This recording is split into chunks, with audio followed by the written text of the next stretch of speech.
Immortally Wounded. Prologue. On the Isle of Temas, as the sun slowly rises over a new morning, two guards ride toward Dewsbury, the small village they are to monitor, having delivered a pair of criminals to the pit. They take their time along a rather narrow path, as they completed their task quicker than expected. On the right is a veteran guard whose hair has begun to grey over time, but he insists that he is no weaker than he was in his youth. On the left, alternatively, is a new recruit who, despite her desire to become a guard, remains cautious, almost to the point of paranoia. Is this path safe? There isn't any way we could be attacked, is there? I've been a guard for decades. This path was safe when we had to deliver prisoners alone, and it's certainly safe now. If you ask me, all these extra precautions that the king has made are completely unnecessary. Isn't it for the safety of the citizens, though? Well, sure, but at a certain point, it's best to consider that he may be going too far. I've even been told he plans to hire spies to closely monitor the citizens he's supposed to protect. It's ridiculous. Wait, I think I see something in the bushes.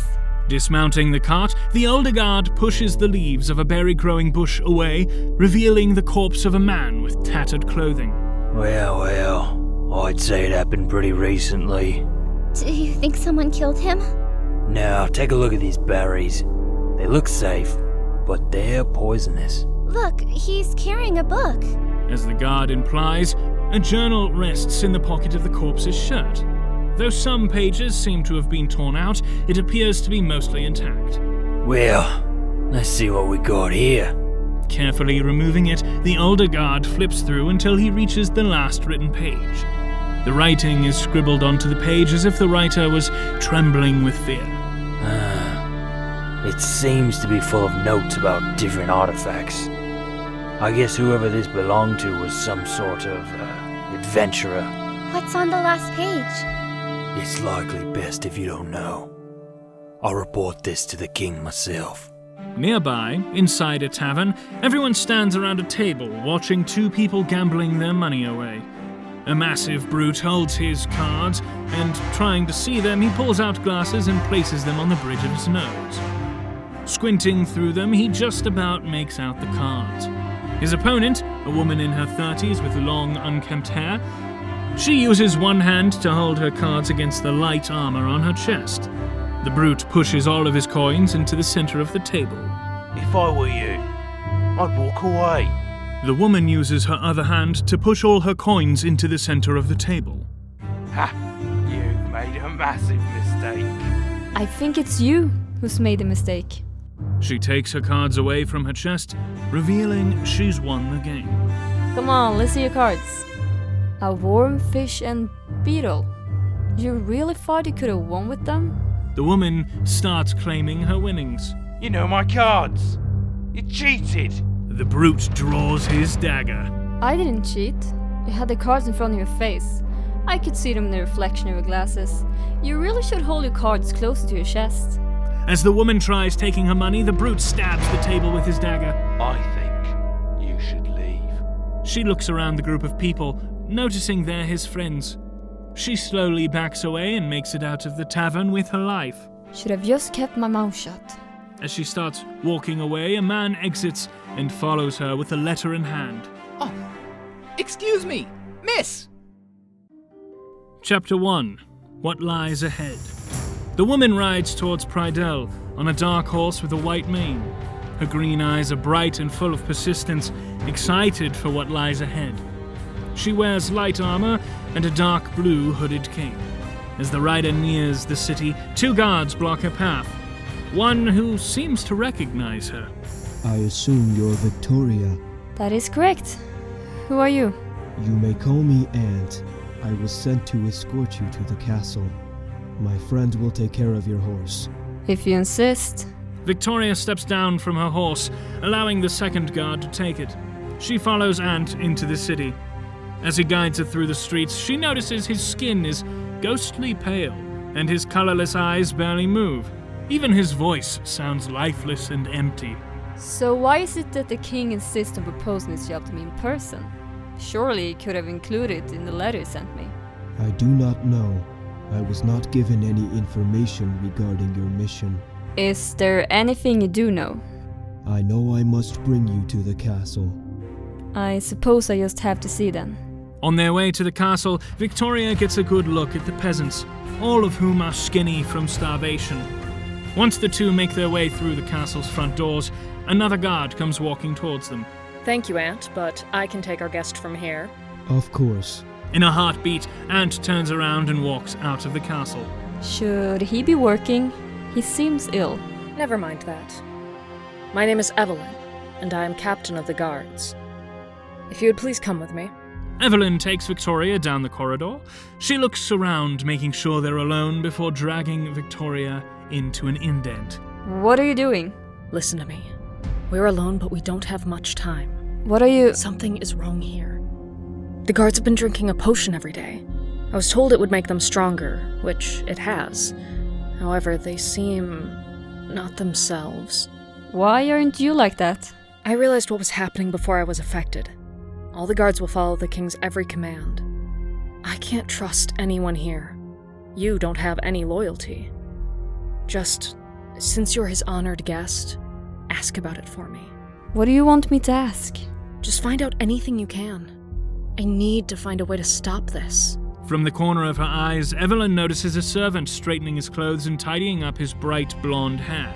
The servant is walking towards them, his vibrant blue eyes nervously darting about. Evelyn quickly presses her lips against Victoria's. As the servant finds them, he sees them kissing and pauses, unsure of what to do. Evelyn looks at the servant and stops kissing Victoria. Oh, sorry. Can we help you? I was told to bring Victoria to the king. Of course.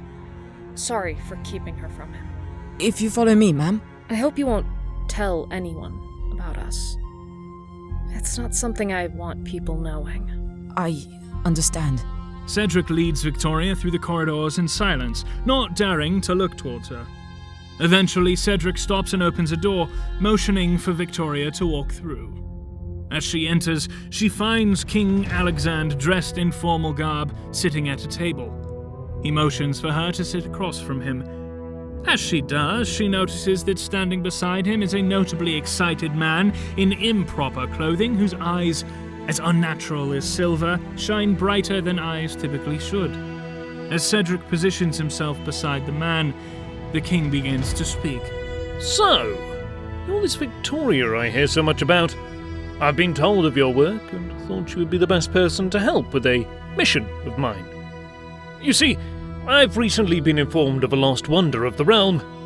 According to what I have found, it's located in the mountains to the south, where no one dares to explore because of the constant storms.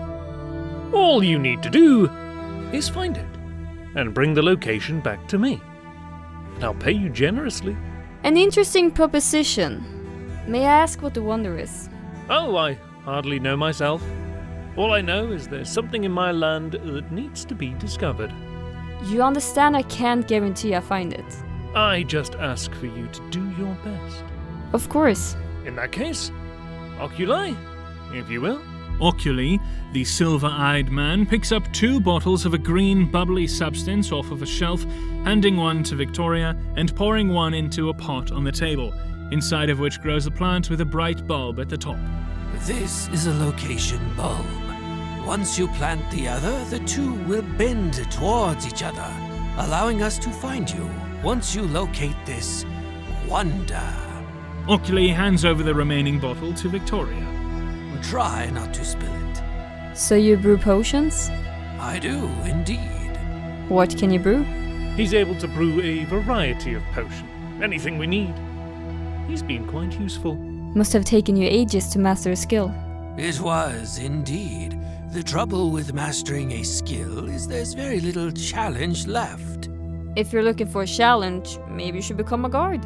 The young man who escorted me here, I believe his name was Ant. He looked ill.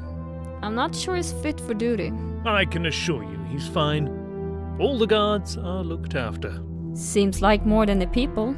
Saw quite a few peasants outside who looked starving.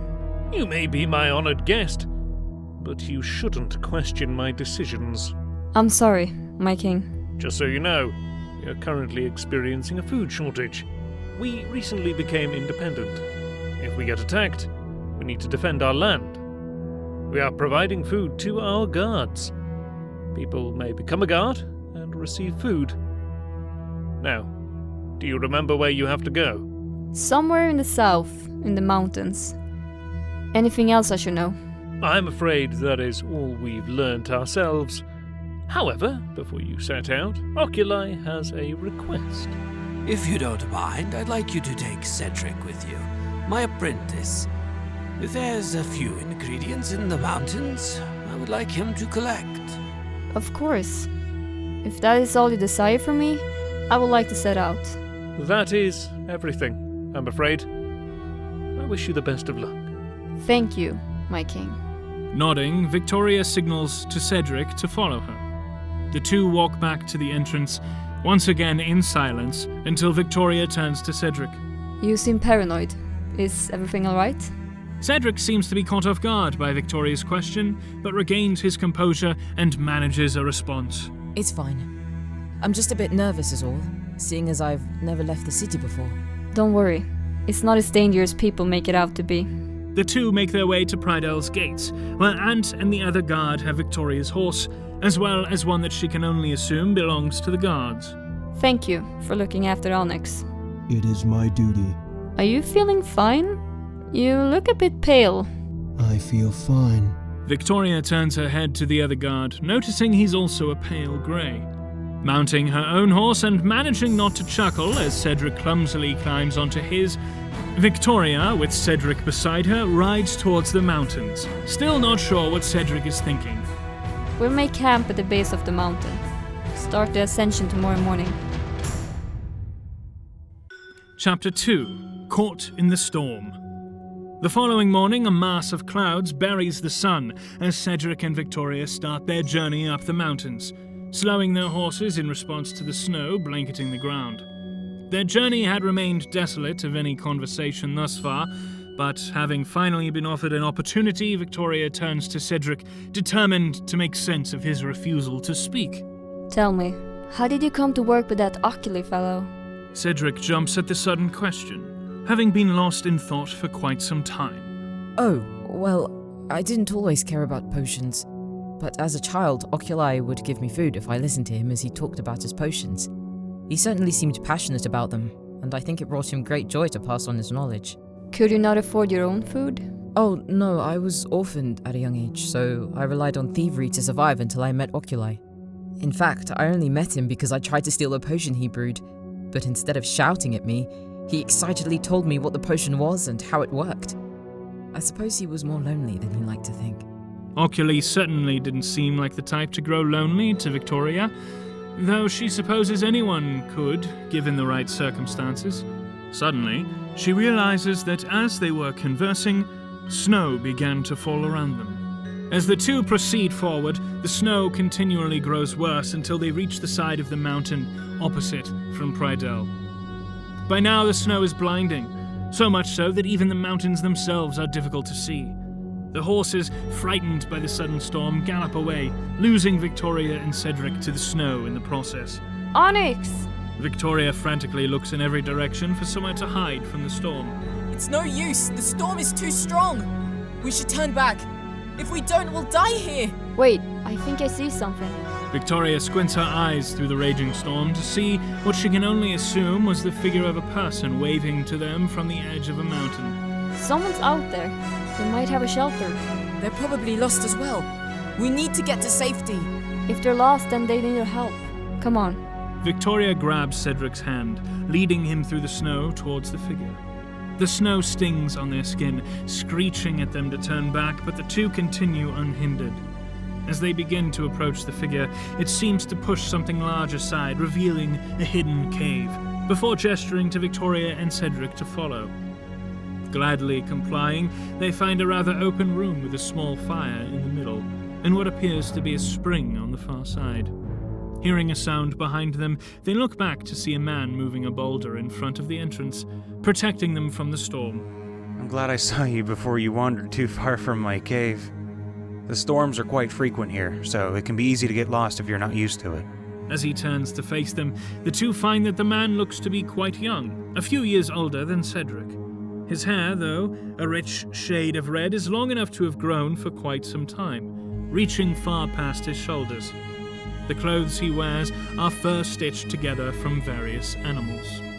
His strangest feature, though, are his eyes. Despite his expression seeming warm and welcoming, his eyes are colorless, not unlike that of a corpse. Thank you. But if you don't mind me asking, why do you live here? It's my home. Where else would I live? Could you tell me your names? My name is Victoria, and my friend is Cedric. What's yours? It's been quite some time, but I think it was Est. It's a pleasure to meet you then, Est. Oh, the pleasure's mine. It must have been years ago when I last had visitors. They were quite rude, though. You had other visitors? Yes, some guards. They came and took my mother away. I'm so sorry. When were they here? I'm not completely sure, but it must have been at least 10 years ago. You've been alone all that time? Yes, but the time does fly past. We've been sent out here looking for some type of wonder. If you know the area, any chance you know what we're looking for? I might. There's a cavern full of crystals. That might be what you're looking for. It might be. In that case, I'll gladly lead you there in the morning. Too dangerous to go out in the storm. In the meantime, I'll get something to eat. I have some food stored away here. Feel free to drink from the spring at the back of the cave. It's nice and fresh. Thank you. After the journey here and the storm, I think we're going to need some rest. I understand. The cave here is more comfortable than it looks. Besides, it's better than a night out in the storm. Chapter 3. A narrowing path. Before resting, Est gathers some wolf meat from his supplies. Among the supplies, Victoria notices a small journal. Est begins cooking the wolf meat on a fire, warming the cold cave up. Won't be long before the cave is nice and warm. The meat gets burnt, but they all eat their fill before falling asleep. The following morning, Est wakes up Victoria and Cedric. Come along. The storm has stopped. Best make the most of it. Before leaving, Victoria takes a drink from the spring and sets out with the others. Light snow falls from the sky, nothing to stop their journey. Est leads the way, followed by Victoria and Cedric at the back.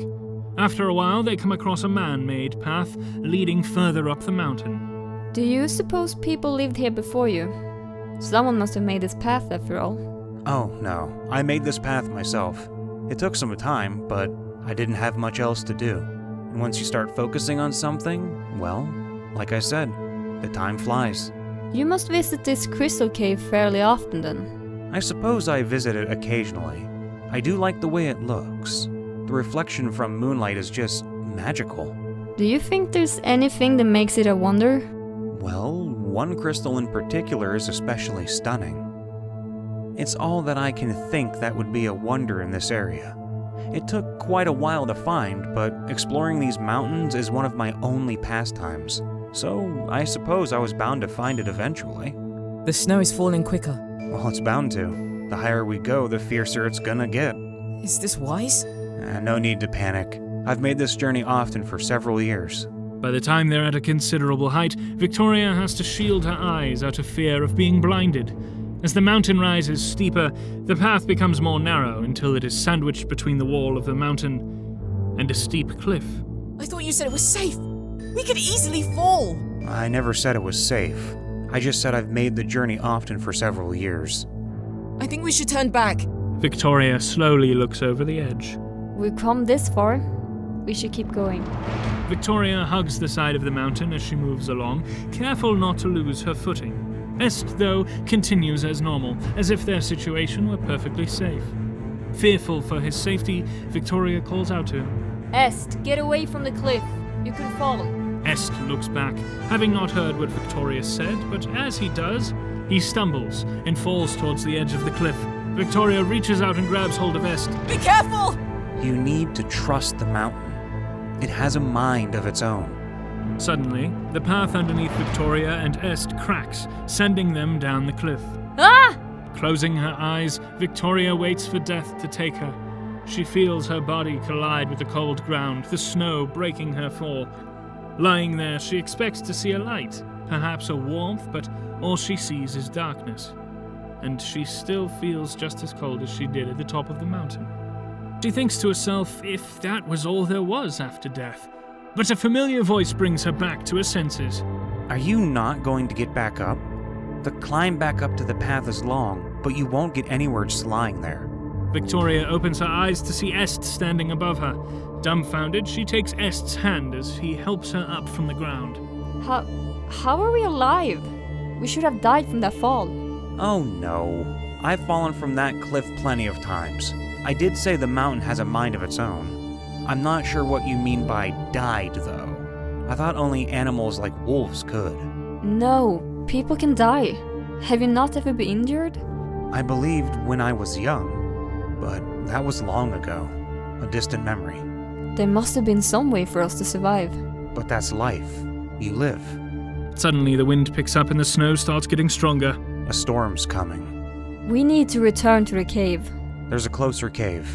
How many caves are there? I've got a few on this mountain. They're small, but perfect for surviving storms. What about Cedric? We can't climb back up to him in time. If he hurries, he can make it back to my cave. Back on top of the cliff, Cedric calls down below, only for no response. Too scared to continue, he retreats, making his way back to Est's cave. Not wanting to risk his life, he plants the location bulb, hoping rescue will come. Chapter 4. Words from the Past. The following day, Cedric sits in Est's cave waiting for rescue. The cave door opens and Cedric runs over without looking. You found the cave! Oh.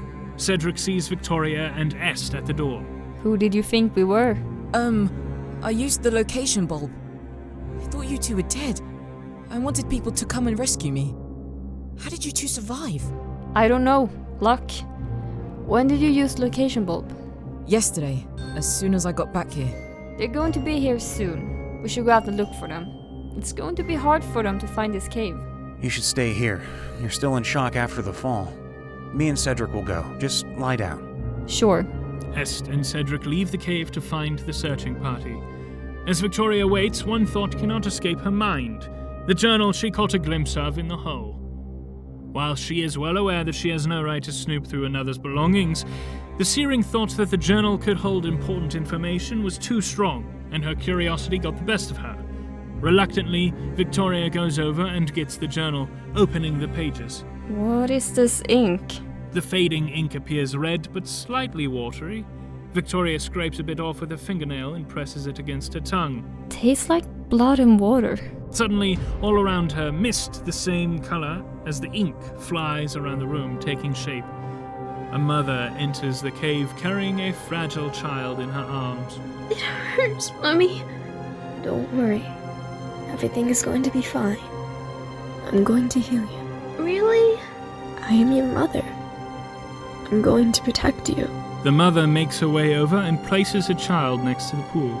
Let me look at the wound. The child takes his arms away from his stomach. That's a lot of blood. It's fine. Here. Drink the water. The mother scoops water up into her hands and pours it into the child's mouth. The red mist swirls around, reforming. This time the child is clearly a few years older. At the entrance of the cave stand two guards carrying spears. Under Lord Salvador Reed's command, we must return you to Prydell for questioning. My son stays here. We have orders to bring you. Just give me a minute. The mother makes her way over to her son. Mommy needs to go with these two guards. Will you return? Sooner than you think.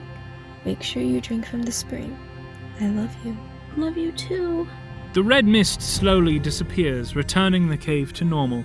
Victoria looks around in shock, trying to understand what she's just experienced. Suddenly, Ockley bursts into the room. Cedric told me he placed the bulb by accident. Cedric enters the room along with Est and a group of guards, including Evelyn and Ant. I thought they were dead. Did anyone see the mist? No. It was just here. Est looks down to see the journal on the floor. Why have you got my mother's journal? The ink. What is it made of? My mother didn't have ink. To write it, she used some water from the stream and some red substance that I can't quite remember the name of. What? Your mother's? How old are you? I've lost track. How can you lose track of your age? In the journal, it mentioned a Lord Salvador. He died over 2 centuries ago. Oculi slowly makes his way over to the spring. Est, you've been alive more than a person should. I think this might have something to do with it. Everyone looks at Oculi, who's putting his hand into the spring. The water? What else would it be? I've drunk from that. Anything unusual happened to you?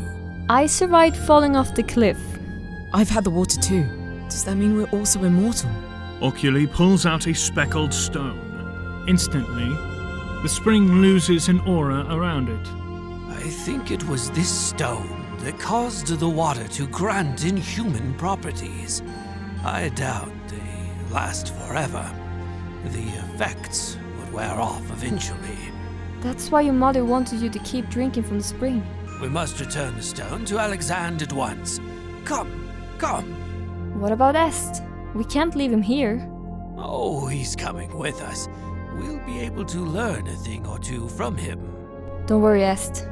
You'll be safe. Victoria turns to Est, who appears lost, somewhere else. 2 centuries. Has it really been that long? I would very much like to see what the realm has become. Everyone starts leaving the cave. Victoria stops Cedric before he leaves. Won't Oculi be upset you didn't collect any ingredients?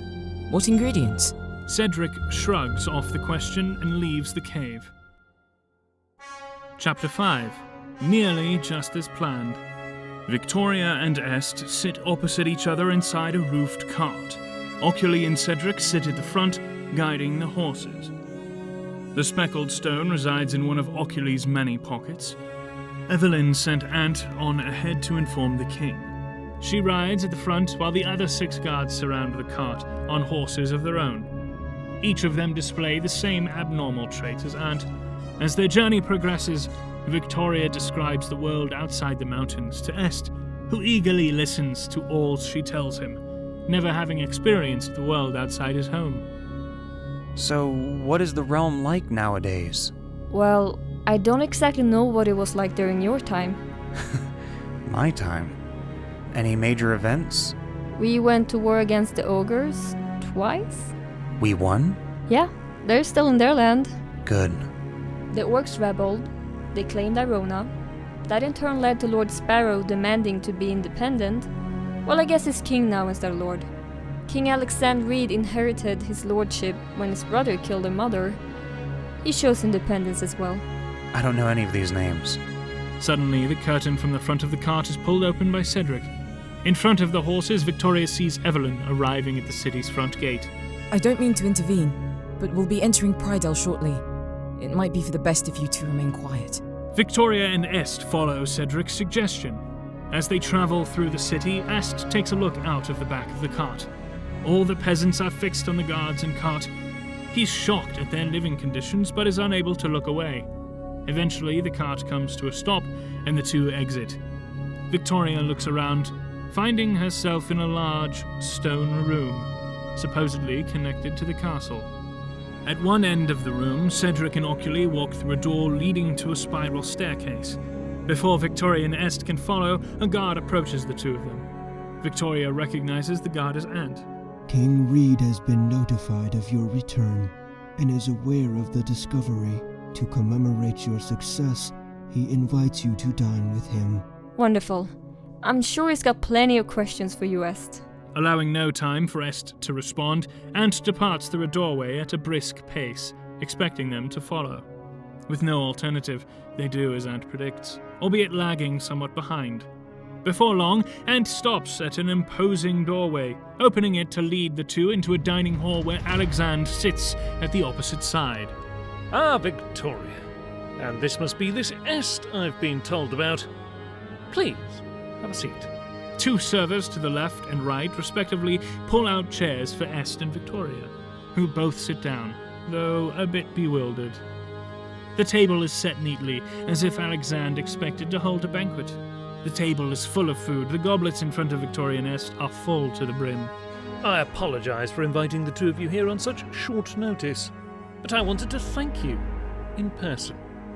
It only seemed like the right thing to do, with how you risked your life for my sake. With that said, I do believe your friend, Est, could be very useful to Temas in the future. While my guards are strong, they couldn't compare to an immortal warrior. Is that your plan for the stone? Naturally.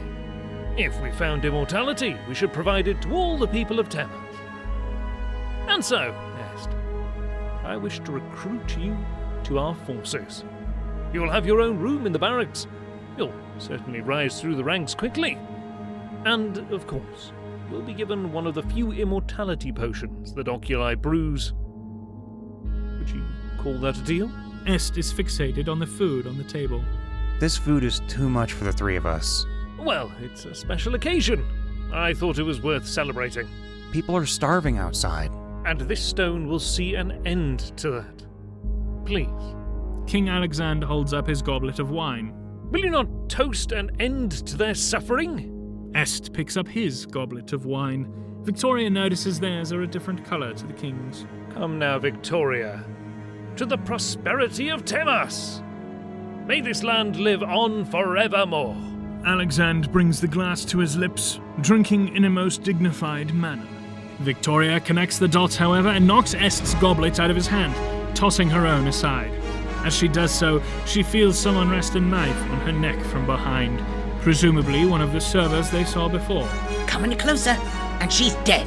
Est backs away from the server in shock, unsure how to approach the situation. Alexand, on the other side of the room, simply sighs, sitting back down. I suppose it was optimistic to assume you would drink it. Guards! Take Victoria to a cell, and Est to the room I designated for him.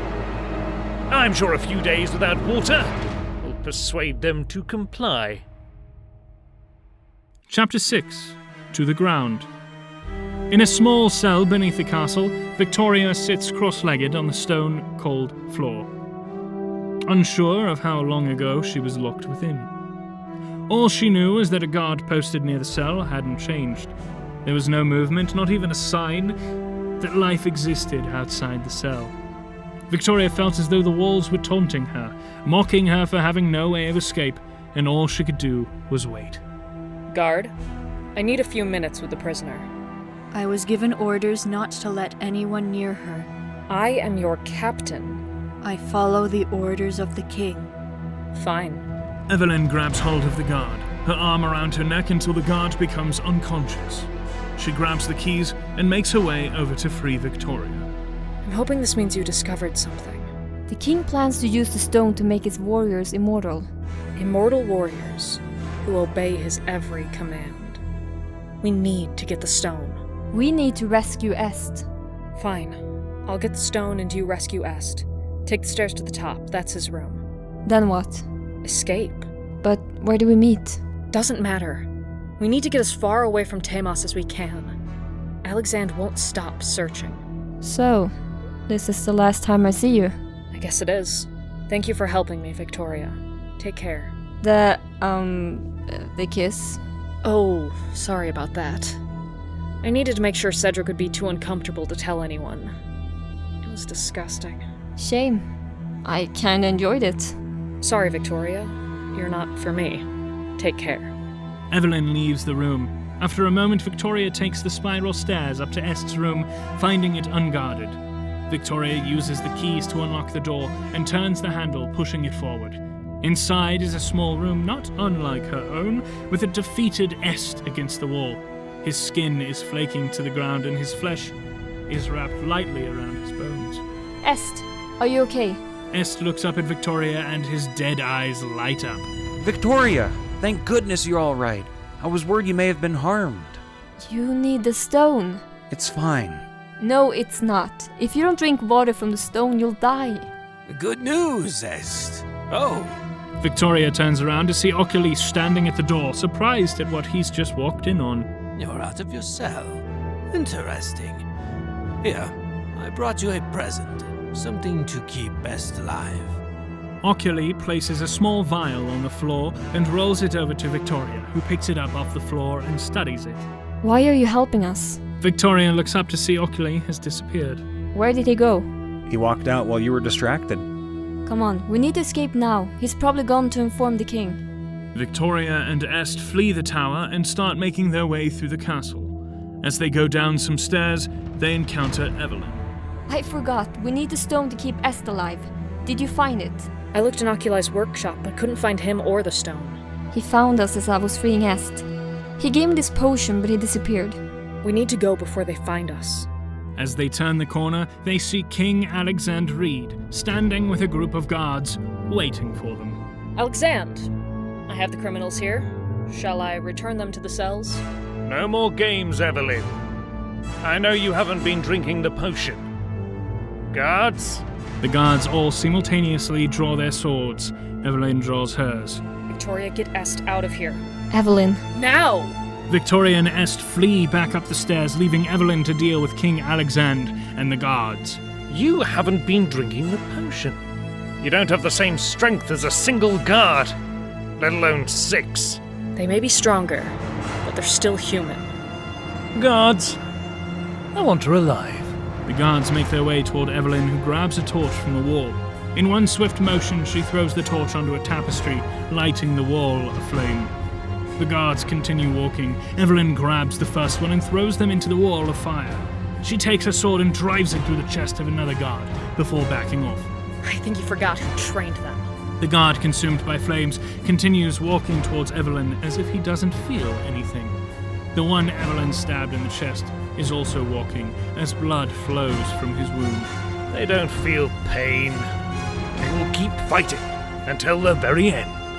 Victoria and Est have managed to flee the castle and escaped the city through a less guarded exit. They walk just outside the city through the graveyard.